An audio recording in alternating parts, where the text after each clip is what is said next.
I'm gonna skip any introductory sort of spiel here and just get to the meat of things. We both know why we're here. You came for answers and I'm gonna give them to you. This is gonna be a bit simpler than the last video, so be warned it might be a bit boring. To anyone named in this video, I want to be clear that I'm not calling you out for anything. I'm just trying to explain things the best I can, and saying person 1, person 2, person 3 isn't gonna cut it for this. I feel like if I want to make things clear and concise, I'm going to have to at some points drop names. So if you hear your name and you're like, oh, that's me, it's not because I have anything against you, I'm just using you as an example. I'm also going to put a little button in the corner of the screen that will change depending on whether something is fact, opinion, or speculation, just to make things extra clear for everybody. I know that sometimes in my videos I gloss over certain things just to keep the pace going, so that should hopefully clarify things a bit better.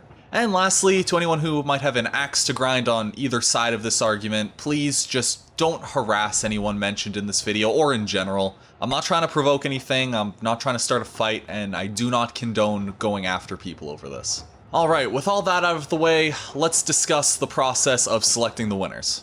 Now, when I first came up with the idea for the Steamy Awards back in July of 2022, the original idea was to have the submissions process be in 2 phases. The first phase was, as you saw, with people filling out a Google form with their favorite creators, and the second phase was supposed to be a big vote. Now, I say supposed to be a big vote because during phase 1, I let the form sit for about a month or so as I focused on some other projects, only to come back in August to check on it and discover that the overwhelming majority of submissions were for 3 creators in particular: The Unlucky Tug, Trainboy, and Victor Tanzik. There were some others that came up fairly regularly, like Carson's Video Workshop and Enterprising Engine, but for the most part, these 3 vastly outpaced every other submission in terms of sheer quantity. To put this into perspective, I did a quick and dirty test just to see how big the gap was, and the results were telling. Across all 15 categories, Trainboy had 153 submissions, Victor Tanzik had 312, and Unlucky Tug had a staggering 503 submissions.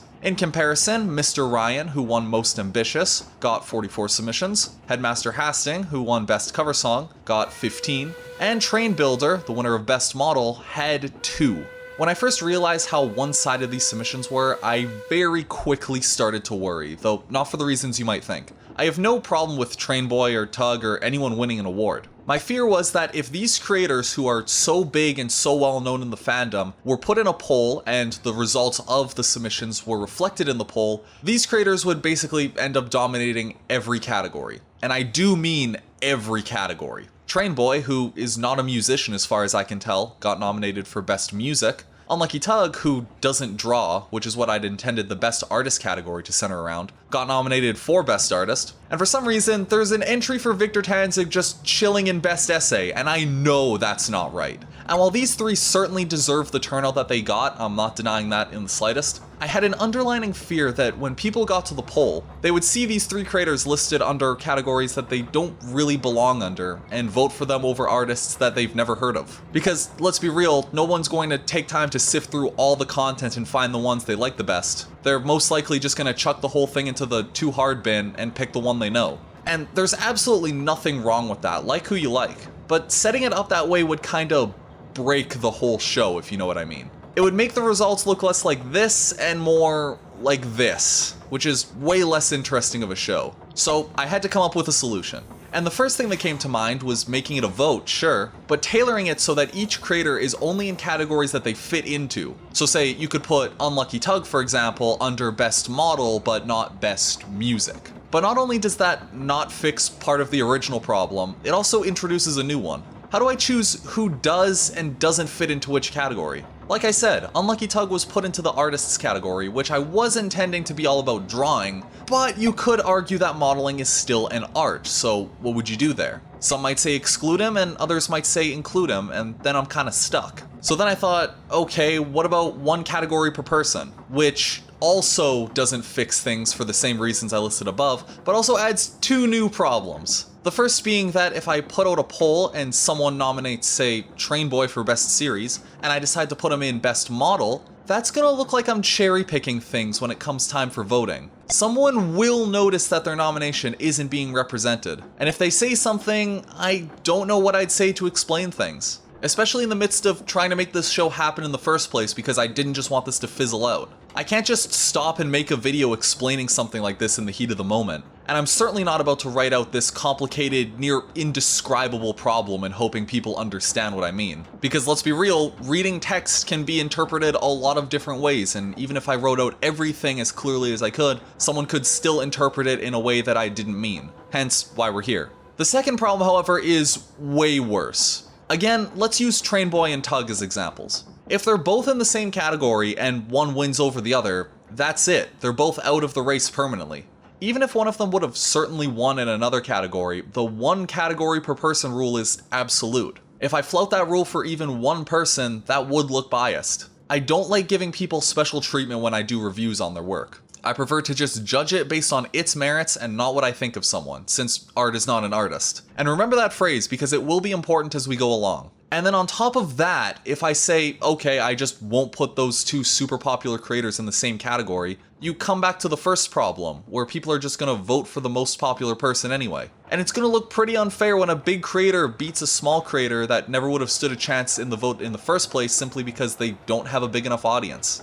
Now, you could argue that these people have a big audience because the work they do is good work. And there is merit to that line of thinking, but not all talent online is given the same spotlight. And from what I've seen, especially in the Thomas fandom, people tend to gravitate towards the popular thing simply because it's popular. That doesn't mean it's bad, nor are the people wrong for doing so, but not every creator is given that same kind of chance. And it's especially true on a site like YouTube where your audience can quintuple overnight. It's not an uncommon occurrence. I can keep going on about additional problems, but the point is that the voting system had to go if I wanted this to be fair. And in its place, I decided that I would accept the responsibility of going through and watching all the submitted content and coming to the best possible verdict that I could with the 16 categories.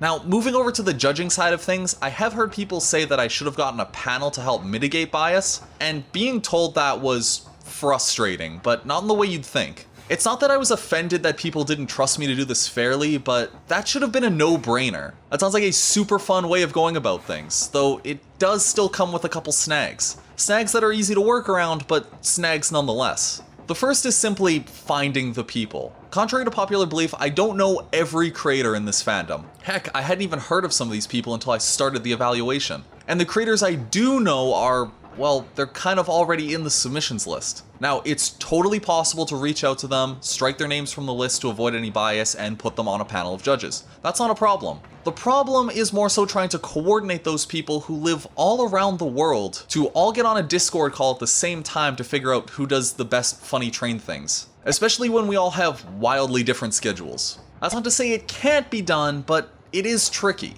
That problem would also be compounded by the fact that if we had to do an internal vote with the winner, we'd need an odd number of people to break any ties that might come up. So either 3 people, 5, 7, 9, or so on. Again, not impossible, but difficult to coordinate with everyone's schedules. And finally, we have the problem of presentation. If it's a group of people, who gets to host the show? Who gets to write it? Do we all get a shot at writing it, or just one person? That's another hurdle that isn't a deal breaker on its own, but would require a lot of time and planning, and since I wanted this to be done for New Year's, that clock was ticking faster than I would have liked. Keep in mind, the video wasn't written until the end of September. And sure, having multiple writers would make the writing go faster, but there would still be difficulties behind the scenes. That being said, it certainly would have been better to have a team behind this instead of just me. I will concede that. I think this project would have definitely benefited from more cooks in the kitchen, even if it was just to vet my work as I went along. It would have been especially helpful because I've never actually written or produced an awards show. I've attended them, I generally know the flow they have, but I've never spearheaded the operation of one.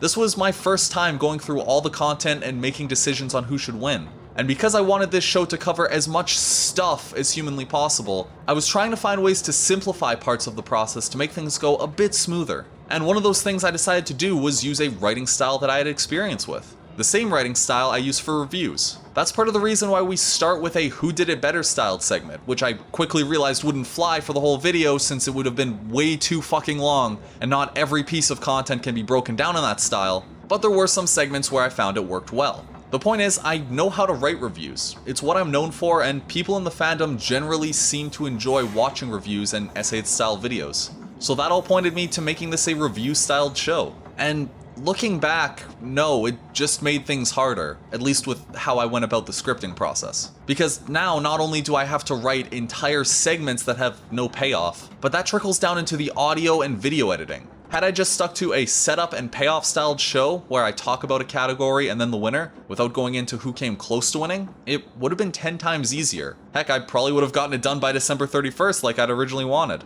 Next, I want to talk about how I came to the conclusions for the 16 winners. So, during the early stages of the evaluation, I'd been watching a lot of Hell's Kitchen. Like, a lot. And during that time, I came across a King of the Hill styled segment, where someone from one of the teams would be put on a chair, and if someone made a better meal than the first person, they would take that spot on the chair. It's a really simple but really clever idea. And so going through the submissions, I boiled each category down to a list of potential winners, and then once I had a list for that category, I went through each piece of content and asked myself if the current thing I was watching was better than the last piece based on that category. So in the case of Best Editor, once I got to Percy and the Beast Productions, he stayed as the king for the rest of that category. Not because the others aren't talented, but because I just felt his original work was on another level. I'll get to what I look for a little bit later, but suffice to say it goes well beyond just me being a fan of that person. But not every category was as clear-cut. Best Original Story, Best Series, and Best Model were some of the hardest for me.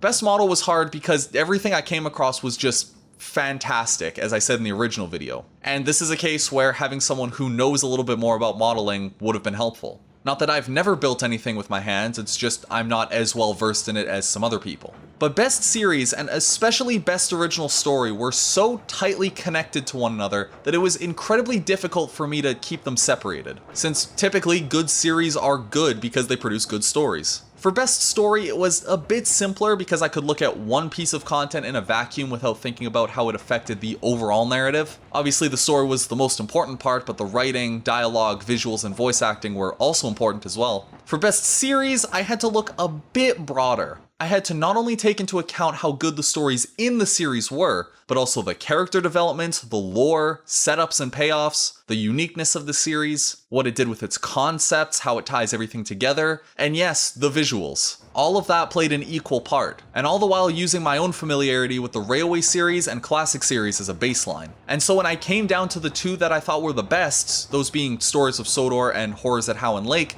I was stuck with a tough choice. Horrors at Howland Lake in its first 4 parts has great visuals, a slow-burning story that adapts elements from the RWS and Model series, but because of its short length, didn't have that moment of payoff that ties everything together, at least at the time. If it did for you, that's great, but I'm not you. And part 4, the part that basically makes the series eligible for the contest in the first place, was really good, but its exposition-heavy nature made it hard to judge for me. Yes, I am aware that it's like that on purpose to set up for part 5, but it just wasn't clicking for me. With that being said, Railspin Split Space does retroactively fix a lot of the issues I have with part 4 now that we have a proper conclusion, but I couldn't judge a project that wasn't out yet. And no amount of space-splitting, rail-spinning antics was going to change that. To give some the win because I think they'll make something that'll blow everything else out of the water just doesn't fly for a show like this. Comparatively, Stories of Sodor, a series that isn't technically finished, is able to draw inspiration from stories from the entire series, has clever, fun writing, develops old and new characters, has way more instances of setup and payoff with its characters and lore, and unlike the majority of the Railway series, actually uses that lore in real stories.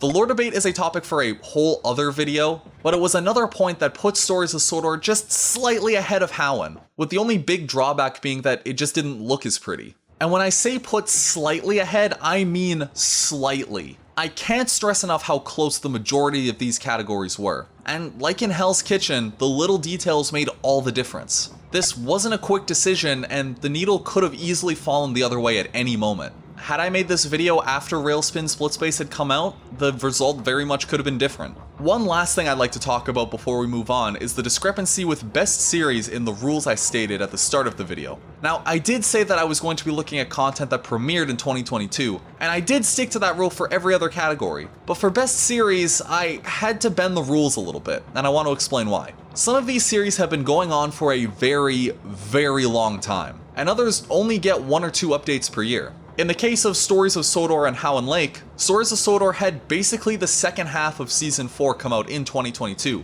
while Howland had one video. And that's not the fault of Blue Snowplow. His work takes longer to produce, and rightfully so. It's the same across any creative field. But it put me in an awkward spot because one video doesn't make a series. But also, his series is so entangled together that it doesn't really work as a standalone story either. You can't just watch part 4 without having the context of at least parts 1 and 2, and I'm sure Blue Snowplow would agree with that. So, in the interest of fairness, I chose to make it so that Blue Snowplow series could be as applicable to as many categories as possible to give him the best chance of winning. And in trying to make up for Howland being, quite frankly, robbed, I did try to balance things out as much as I could by overlapping positive things I had to say during other parts of the show with Blue Snowplow's footage. And that includes the opening, which is sort of a wink to the original announcement. That wasn't by accident. I was genuinely trying to give their work as much kudos as possible. Now then, let's get into bias. Bias is a difficult topic for me to cover, as no matter what I say, anyone can just argue that I'm wrong anyways. And that's fine, believe what you want to believe. That's your right. But I'd like to provide you with the following points. For starters, the submissions. If I wanted to see my favorite creators win because they're my favorite, why did I bother with the form and the 2 separate evaluation sheets? If I wanted to say, hey, I like these creators and here's why, I wouldn't bother with an awards show. I would have just made a top 10 Thomas creators or something. Second, if I wasn't trying to be as impartial as possible, why would I have considerably smaller creators win out over more established ones? There are some channels featured here that I've watched the entire library of and others that I've barely just dipped my feet in. And in watching the Steamy Awards video, I think you can tell which fall into what category. And third, why would I bother making it so that one creator could only win one award? That doesn't make sense to me. If I want a creator to win, why not make them really win? If I was being biased. The answer to all 3 of those? It's because I wasn't trying to be biased. I wasn't trying to give someone an undeserved win. And most of all, I wasn't being asked by anyone for an award. No one ever came to me asking for an award, and anyone who says that is absolutely incorrect. This entire show was judged on the merits of each piece of media put in front of me, plain and simple. Now, I'd like to move on to the next big topic for this video, that being the analyzation of the honorable mentions. Of all the things I wish I could fix in this video, these are by far the ones that I wish I could go back and redo the most, as I spent way too much time talking about nominees that didn't end up winning, which to some people did come off as me trying to put those creators down. That wasn't my intention, mind you. Those segments are the way they are because I was trying to cover as much stuff as I could into a single video, almost like a YouTube rewind mixed in with an awards show. Obviously not everyone was going to win, but I at least wanted to show off as much as I could. There's a lot of setup and payoff in these segments where I mentioned certain creators as sort of a tease for later categories where they end up winning. The biggest of these was Carson's Video Workshop, who got mentioned several times in hopes of lulling people into thinking that they didn't win, only to pull the rug out from under them because it's more fun that way. A little production sleight of hand, if you will. But in saying that, I will admit that these segments don't work as well as I would have liked them to. As I said before, when I started writing this, it was with the intention of every category having their own Who Did It Better segment, where I look at 4 entries before picking out what I thought was the best one. As I said before, that didn't pan out because holy fuck, the video would have been 8 hours long, but the intention was to look at as many nominees as possible for every category. Realizing that wouldn't work, I decided to take another approach, and only use the Who Did It Better segments when I felt necessary. And because of that, there are plenty of segments where I just skim through a couple good things and a few bad things for each entry. This doesn't work as well because it makes it sound like the smaller problems in a video are way bigger than they actually are. And in some cases, this format did make me dwell on stuff that, at the end of the day, I just didn't need to. If I was doing breakdowns for every single video that was featured, I think my points would have been a lot more clear, and no evaluation shows that more than my look at the Thomas Cynic. At the time, I thought that preamble at the start of the segment helped to show how much he'd improved over a short period, but looking back, that spiel probably could have been cut out entirely and very little would have been lost. Which is extra ironic because in that segment about his video on Thomas's moral compass, I said that I felt his video was slightly longer than it needed to be, as despite hit era episodes being longer than classic series ones, they have significantly fewer moving parts, and yet here I am basically doing the same thing. Maybe I should follow my own advice. In saying that, I still hold the notion that I accurately critiqued these projects put in front of me to the best of my abilities. And aside from this line here, often creators that try to tell a complex story fall into one of two categories. Either they make the lore way too complex and vague, leaving the viewer wondering what the point of any given scene is, or they spoon feed each and every bit of the mystery to us so you can't possibly get lost. Both of these suck for vastly different reasons, which doesn't sound great in this context, but would have been fine with any other B-roll put in front of it. I stand by the vast majority of what I said. Could I have been a little nicer and only looked at the positives? Yeah, absolutely. But I don't think saying one video is good and another is gooder, so that means it wins, would have been very interesting or a straightforward review, to be frank. If anything, I think it would have made it look as though I was actually trying to be biased. For the last big thing I want to cover here, I'd like to talk about the many claims that I stole content or otherwise ripped off other creators by using their footage without asking. This isn't something I'd ever considered when working on this project for multiple reasons. Let's start off with fair use. Fair use is a fairly commonplace thing on YouTube that has been explained to death. There are entire videos by Your Movie Sucks, Gauge the Issue, and this video made by actual lawyers that lay out how fair use works fairly well. To put it briefly, a review where you criticize or otherwise critique content is allowed to use footage from said content, as the use of that content is considered transformative. Explaining fair use law is something that could very well be its own video, so instead I would recommend pausing this and watching any of the videos in the playlist I've linked in the description. They do a far better job of describing fair use than I ever could, and several of these videos go over cases of people genuinely violating fair use laws to silence creators who have critiqued their work. Even if you disagree that the examples I've provided are outliers, there are plenty of other examples of this happening all over YouTube. It isn't exactly hard to find. There are channels whose content lives and dies on fair use law, myself included, and I am very confident in saying that this video well and truly falls under fair use. Of course, I'm not a lawyer, so take that with a grain of salt, but I have done my research. This isn't something that I take as a joke, and if you want to argue that I'm wrong, and it does violate copyright laws, then you are also arguing that at least 5 other channels that I featured in the awards show are doing the same thing. This is my first big stake in why I thought that this show was a good idea in the first place, because I'm clearly critiquing and putting new context to the work being shown. Using copyrighted material in a review is a classic case of fair use, and so using a clip or portions of the copyrighted material in order to present your review of a film, that is something that it's very likely to be found a fair use. You're using it for a very different purpose than the original. You're commenting on it, and you might be criticizing it. Another reason why I thought I could go ahead with this is because across the 6 Who Did It Better videos and 8 Analyzation Expresses I've made prior to this, I didn't once ask for permission from any creators. And across all those videos, I only ever got one comment from someone in the past who genuinely thought that I was stealing their work, to which many members of the fandom swiftly corrected them. And yet, now I'm apparently out of line when it comes to using other people's content, despite me having done this plenty of times in the past without any issue. Now, the common argument I hear in response to that is that it's okay to talk about corporations because they make millions of dollars, but individual creators need special permission. And this really frustrates me for a few reasons. Because again, not only have I not had any problems with this in the past, not only have I very clearly credited all of the people in the video, not only does that previous sentiment say that copyright law should be different just because you're not a corporation, not only because said sentiment is squashed on every other part of YouTube when someone tries to argue this, but because it's not even true within the fandom itself. I won't name names because I don't want to call anybody out, but there are countless people in the fandom who have used other people's content in the same way I have, critiquing or otherwise commenting on the user's work, and haven't had the entire fandom go after them, all the while not getting permission for it. That includes at least 4 videos that have talked about the Steamy Awards in some regard. Now, I'm not saying that people like this should be hunted down, far from it. Personally, I think it's great to see fans being inspired by their favorite creators and making their own videos using quick snippets from other people's work. That's not a problem. Heck, someone even did that with part of my video, and I found it exceptionally funny. And for those wondering why I haven't asked YouTube to take down those 2 big videos people made ripping into me, first, because it's the internet.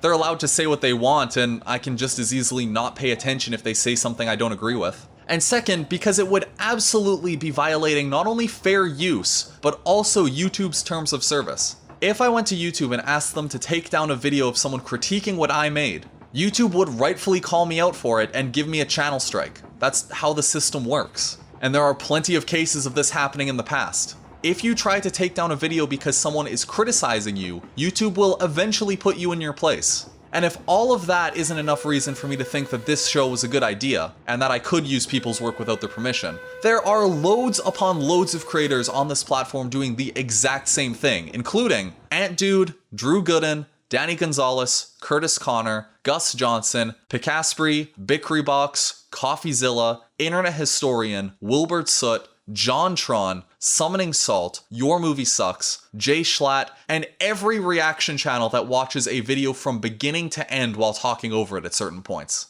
Most of the channels listed above are ones that I watch fairly regularly, and they all undoubtedly use content that was created by other individuals, whether that be videos, fan games, or mods, without any issue. And while I haven't gone to each of them personally and asked, I'm almost certain that if they received the same flack for using other people's content without asking that I did, despite it falling under fair use, they'd be just as frustrated as I am here. They all make content out of talking about other people's work in some form or fashion, monetizing it and everything, without an issue.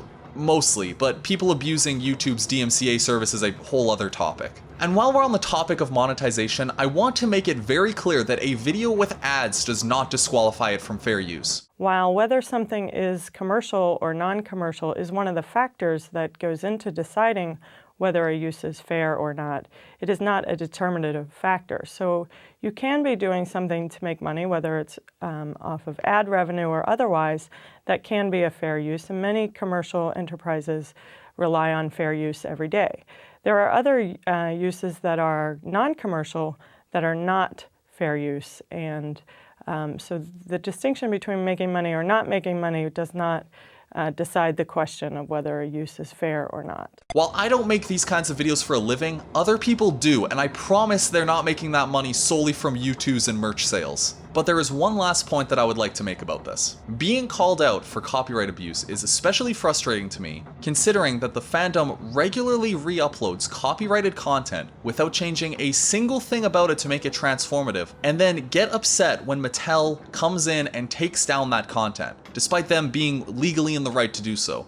It not being monetized is not a major factor when it comes to something falling under fair use. It's no different than re-uploading a full episode of an anime, a movie, or anything of the sort. And don't twist my words around here. I'm not saying that people deserve to have their channels erased for re-uploading copyrighted content, especially in the case of creators like Unlucky Tug, who was literally just trying to archive content that wasn't available anywhere else. I don't think a channel needs to be nuked for something like this. And without those channels, that footage wouldn't readily be available as it is. But in the same breath, YouTube still has to follow its community guidelines and the rules of copyright, or else companies like Mattel can step in and sue the platform out of existence. And again, I'm not saying it's right, and I'm certainly not about to say that people should be losing their channels over this, but unfortunately, that's the way it is. And also on the other side of the argument, I saw a few people saying that once something is on the internet, it's basically fair game for anyone to use how they want. And while I do understand that those people were trying to defend me, that's also not correct. Again, watch those videos I've linked below.